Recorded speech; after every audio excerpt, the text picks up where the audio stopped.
this week we're going to be doing a video or answering questions concerning our product. This morning's question: does our product work well in a passive house situation or a high energy efficient house? And we're here to show you exactly how well it does work. To start out with, the seal, which is pretty much the most important part of sealing air from going from your warm space into your attic. So we do this with a PVC panel. It's a 3/8 PVC panel. It has a rubber gasket on it. This PVC panel is fastened onto the cleats that are fastened onto the bottom edge of the opening. Behind the cleats, there's silicone, so there's no air bypassing through this. So it completes 100% air seal. This is kind of show you exactly how well that seal works. This is showing the 1-inch PVC panel. There are cleats on the outside. They're actually screwed on. PVC panel is actually screwed onto those cleats. When it's sandwiched down to about 1/8 of an inch, it creates 100% seal. We've done lots of testing with smoke pencils and thermal imaging, and there's absolutely no air bypassing through here.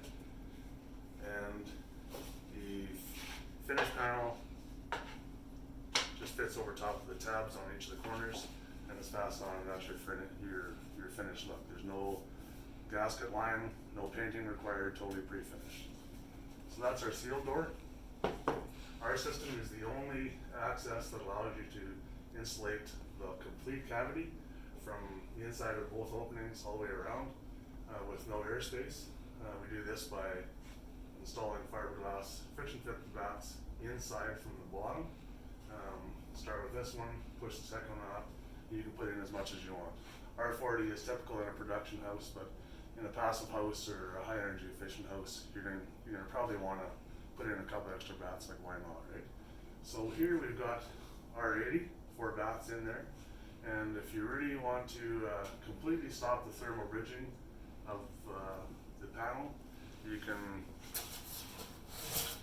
put another bat completely over top of the whole opening. So now you've got the whole thing completely covered over. You actually got it insulated better than the balance of your attic. If you don't want to use fiberglass for that, you can just take a piece of styrofoam, put that over top, and do the same thing. Just be a little less messy once you take this off. But now you've got the whole cavity completely filled up. So I'm just going to flip around and show you a comparison of what typically is done in a production house.